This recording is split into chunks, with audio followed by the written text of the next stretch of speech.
French fries ಅಂದರೆ ಸಾಮಾನ್ಯವಾಗಿ ಎಲ್ರಿಗೂ ಇಷ್ಟ ಆಗೇ ಆಗುತ್ತೆ ಅಲ್ವಾ. ಅದರಲ್ಲೂ ಮಕ್ಕಳಿಗಂತೂ ತುಂಬಾ ಇಷ್ಟ ಆಗುತ್ತೆ. ಬನ್ನಿ ಹಾಗಾದರೆ ಇವತ್ತಿನ ವಿಡಿಯೋದಲ್ಲಿ ಫ್ರೆಂಚ್ ಫ್ರೈಸ್ನ ಸುಲಭವಾದ ವಿಧಾನದಲ್ಲಿ ಮನೆಯಲ್ಲೇ ಹೇಗೆ ಆರೋಗ್ಯಕರವಾಗಿ ರೆಡಿ ಮಾಡ್ಕೊಳ್ಬೋದು ಅಂತ ನೋಡೋಣ. ಎಲ್ರಿಗೂ ನಮಸ್ಕಾರ. ನಾನು ಪಂಕಜ ಪಾಕಶಾಲೆಗೆ ಸ್ವಾಗತ. ಫ್ರೆಂಚ್ ಫ್ರೈಸ್ ಮಾಡೋಕ್ಕೆ ನಾನು ಇಲ್ಲಿ 4 ಆಲೂಗೆಡ್ಡೆನ ಚೆನ್ನಾಗಿ ನೀರಿನಲ್ಲಿ ತೊಳೆದು ಸಿಪ್ಪೆ ತೆಗೆದು ಈ ಶೇಪಲ್ಲಿ ಕಟ್ ಮಾಡ್ಕೊಳ್ತಾ ಇದ್ದೀನಿ. ಆಲೂಗೆಡ್ಡೆನ ಸ್ಲೈಸಾಗಿ ಫಸ್ಟು ಕಟ್ ಮಾಡ್ಕೊಳ್ಳಿ. ಸ್ವಲ್ಪ ದಪ್ಪ ಸ್ಲೈಸಾಗಿ ತೊಗೊಳ್ಳಿ. ಚಿಪ್ಸ್ ಮಾಡ್ತೀವಲ್ಲ ಅಷ್ಟು ತೆಳು ಸ್ಲೈಸ್ ಬೇಡ, ಸ್ವಲ್ಪ ದಪ್ಪ ಸ್ಲೈಸ್ ತೊಗೊಂಡು ಈ ಥರ ಉದ್ದುದ್ದವಾಗಿ ಕಟ್ ಮಾಡ್ಕೊಳ್ಳಿ. ಸಾಮಾನ್ಯವಾಗಿ ಫ್ರೆಂಚ್ ಫ್ರೈಸ್ ಶೇಪು ಎಲ್ರಿಗೂ ಗೊತ್ತಿರುತ್ತೆ ಅನಿಸುತ್ತೆ. ಇದೇ ಶೇಪಲ್ಲಿ ನೀವು ಎಲ್ಲ ಆಲೂಗೆಡ್ಡೆನೂ ಕಟ್ ಮಾಡ್ಕೊಳ್ಳಿ. ತುಂಬ ತೆಳುವಾಗಿ ನೀವು ಸ್ಲೈಸ್ ಮಾಡಿಕೊಂಡ್ರೆ ಅದು ಗರಿಯಾಗಿ ಬರೋದಿಲ್ಲ, ಮೆತ್ತಗೆ ಆಗಿಬಿಡುತ್ತೆ. ನೋಡಿ, ನಾನು ಎಲ್ಲ ಆಲೂಗೆಡ್ಡೆನ ಈ ಸೈಜಲ್ಲಿ ಕಟ್ ಮಾಡ್ಕೊಂಡಿದ್ದೀನಿ. ಈ ಸೈಜಲ್ಲಿ ಕಟ್ ಮಾಡಿಕೊಂಡ್ರೆ ತುಂಬಾ ಸರಿಯಾಗಿ ಫ್ರೆಂಚ್ ಫ್ರೈಸು ಬರುತ್ತೆ. ಆಲೂಗೆಡ್ಡೆನ ಚೆನ್ನಾಗಿ ಸ್ಲೈಸ್ ಮಾಡ್ಕೊಳ್ಳೋ ಅಷ್ಟೊತ್ತಿಗೆ ಎಣ್ಣೆ ಚೆನ್ನಾಗಿ ಬಿಸಿ ಆಗಿದೆ. ಕಾದಿರೋವಂತಹ ಎಣ್ಣೆಯಲ್ಲಿ ಮಾಡ್ಕೊಂಡಿರೋವಂತಹ ಆಲೂ ಸ್ಲೈಸ್ನ ಹಾಕ್ಕೊಳ್ತಾ ಇದ್ದೀನಿ. ಫ್ರೆಂಚ್ ಫ್ರೈಸ್ನ ಆದಷ್ಟು ಸ್ಟೌವಿನ ಊರಿನ ಹೈ ಫ್ಲೇಮಲ್ಲೇ ಇಟ್ಕೊಂಡು ಮಾಡಿ. ಆಗ ರೆಸ್ಟೋರೆಂಟಲ್ಲಿ ಸಿಗೋ ಥರ ಗರಿಯಾಗಿಯೇ ಬರುತ್ತೆ. ಕಲರು ಸಹ ತುಂಬ ಚೆನ್ನಾಗಿ ಬರುತ್ತೆ. ನೋಡಿ, ಸ್ವಲ್ಪ ಊರಿನ ಜಾಸ್ತಿ ಮಾಡಿದ ತಕ್ಷಣ ನೋಡಿ ಕಲರು ಸಹ ಚೇಂಜ್ ಆಯಿತು, ಹಾಗೆ ಸ್ವಲ್ಪ ಸೈಜಲ್ಲೂ ಸಹ ಚೇಂಜ್ ಆಗಿದೆ.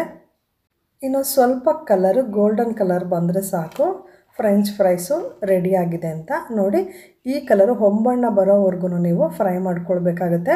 ಅದು ಐ ಫ್ಲೇಮಲ್ಲೇ ಫ್ರೈ ಮಾಡ್ಕೊಳ್ಬೇಕಾಗುತ್ತೆ. ನೀವು ಫ್ಲೇಮನ್ನು ಸಣ್ಣ ಮಾಡಿದ್ರೆ ಅದು ಸಾಫ್ಟ್ ಆಗಿಬಿಡುತ್ತೆ, ಗರಿಯಾಗಿ ಬರೋದಿಲ್ಲ. ಈ ಕಲರ್ ಬಂದ ತಕ್ಷಣ ನಾನು ತೆಗೆದಿದ್ದೀನಿ. ನಂತರ ಅದೇ ಥರ ಎಣ್ಣೆ ಬಿಸಿಯಾಗಿದೆ. ಉಳಿದಿರುವಂತಹ ಸ್ಲೈಸ್ಗಳನ್ನ ಆಲೂ ಸ್ಲೈಸ್ಗಳನ್ನ ಹಾಕ್ಕೊಳ್ತಾ ಇದ್ದೀನಿ. ಇದು ತುಂಬಾ ಈಸಿಯಾಗಿ ಮಾಡ್ಕೊಳ್ಬೋದು. ಮನೆಯಲ್ಲಿ ಆಲೂಗೆಡ್ಡೆ ಯಾವಾಗಲೂ ಇರುತ್ತೆ.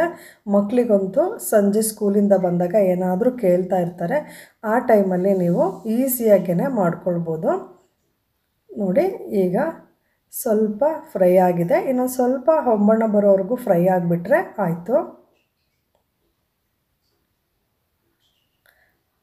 ಫ್ರೆಂಚ್ ಫ್ರೈಸ್ನ ಆವಾಗ ಮಾಡಿ ಆವಾಗ ತಿನ್ನಬೇಕು. ಮಾಡಿ ಎತ್ತಿಟ್ರೆ ಅದು ಮೆತ್ತಗಾಗ್ಬಿಡುತ್ತೆ. ಯಾವಾಗಲೂ ಅಷ್ಟೇ ಫ್ರೆಂಚ್ ಫ್ರೈಸ್ನ ಇನ್ನೇನು ನೀವು ತಿನ್ನಬೇಕು ಆವಾಗ ನೀವು ಫ್ರೈ ಮಾಡ್ಕೊಳ್ಬೇಕು.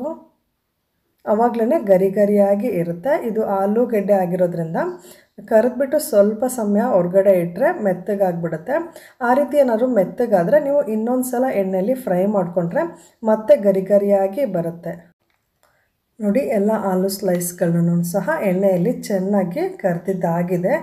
ಕರೆದಿರುವಂತಹ ಆಲೂ ಸ್ಲೈಸ್ನ ಒಂದೇ ಬೌಲಲ್ಲಿ ಹಾಕ್ಕೊಂಡಿದ್ದೀನಿ. ಇದಕ್ಕೆ ಸ್ವಲ್ಪ ಉಪ್ಪು ಹಾಗೂ ಮೆಣಸಿನ ಪುಡಿನ ಹಾಕ್ಕೊಳ್ಳೋಣ. ಅಚ್ಕಾರದ ಪುಡಿನ ಹಾಕ್ಕೊಳ್ತಾ ಇದ್ದೀನಿ. ಸ್ವಲ್ಪ ಅಚ್ಕಾರದ ಪುಡಿ ಖಾರವಾಗಿದ್ರೇ ತುಂಬ ಚೆನ್ನಾಗಿರುತ್ತೆ ಅಲ್ವಾ. ಒಂದು ಅರ್ಧ ಸ್ಪೂನ್ ಅಚ್ಕಾರದ ಪುಡಿ, ಸ್ವಲ್ಪ ಉಪ್ಪು ಹಾಗೆ ಸ್ವಲ್ಪ ಅರಿಶಿನ ಪುಡಿನ ಹಾಕ್ಕೊಂಡು ಚೆನ್ನಾಗಿ ಮಿಕ್ಸ್ ಮಾಡ್ಕೊಳ್ಳಿ. ಇದರಲ್ಲಿ ಸ್ವಲ್ಪ ಇವಾಗ ತಾನೇ ಫ್ರೈ ಮಾಡಿರೋದ್ರಿಂದ ಸ್ವಲ್ಪ ಎಣ್ಣೆ ಅಂಶ ಇರುತ್ತೆ. ಅದರಿಂದ ಬೇಗ ಉಪ್ಪು ಮತ್ತು ಮೆಣಸಿನ ಪುಡಿ ಎಲ್ಲ ಸ್ಪ್ರೆಡ್ ಆಗುತ್ತೆ, ಹಾಗೆ ಒಳ್ಳೆ ಕಲರ್ ಸಹ ಬರುತ್ತೆ. ನೋಡಿ, ಈಗ ಕಲರು ಸಹ ಬಂದಿದೆ. ಉಪ್ಪು ಖಾರ ಎಲ್ಲ ಚೆನ್ನಾಗಿ ಆಲೂ ಸ್ಲೈಸ್ಗೆ ಸ್ಪ್ರೆಡ್ ಆಗಿದೆ. ತುಂಬಾ ಗರಿಯಾಗಿ ಬಂದಿದೆ ಆಲೂ ಸ್ಲೈಸು. ತುಂಬ ರುಚಿಯಾಗೇ ಇತ್ತು. ಸ್ವಲ್ಪ ನೀವು ಖಾರನ ಜಾಸ್ತಿ ಹಾಕ್ಕೊಂಡ್ರೆ, ಆಲೂ ಸ್ವಲ್ಪ ಸ್ವೀಟ್ ಇರೋದ್ರಿಂದ ಸ್ವಲ್ಪ ಖಾರನ ಜಾಸ್ತಿ ಹಾಕ್ಕೊಂಡ್ರೆ ತಿನ್ನೋಕ್ಕೆ ತುಂಬ ರುಚಿಯಾಗಿರುತ್ತೆ. ನೋಡಿ, ನಾನು ಇವಾಗ ಪ್ಲೇಟಿಗೆ ಸರ್ವ್ ಮಾಡಿ ತೋರಿಸ್ತಾ ಇದ್ದೀನಿ. ಗರಿಯಾದಂತಹ ಕ್ರಿಸ್ಪಿ ಆದಂತಹ ಅಷ್ಟೇ ಸ್ಪೈಸಿ ಆಗಿರೋಂತಹ ಫ್ರೆಂಚ್ ಫ್ರೈಸು ರೆಡಿ ಆಯಿತು. ನಿಮಗೆ ಈ ವಿಡಿಯೋ ಖಂಡಿತ ಇಷ್ಟ ಆಗಿದೆ ಅಂತ ಭಾವಿಸಿದ್ದೀನಿ. ಇಷ್ಟ ಆಗಿದರೆ ನನ್ನ ಚಾನಲ್ನ ಸಬ್ಸ್ಕ್ರೈಬ್ ಮಾಡ್ಕೊಳ್ಳಿ, ವಿಡಿಯೋಸ್ನ ಲೈಕ್ ಮಾಡಿ, ಶೇರ್ ಮಾಡಿ. ಮತ್ತೊಂದು ಹೊಸ ರೆಸಿಪಿಯೊಂದಿಗೆ ಮುಂದಿನ ವಿಡಿಯೋದಲ್ಲಿ ಭೇಟಿ ಆಗ್ತೀನಿ. Thank you for watching.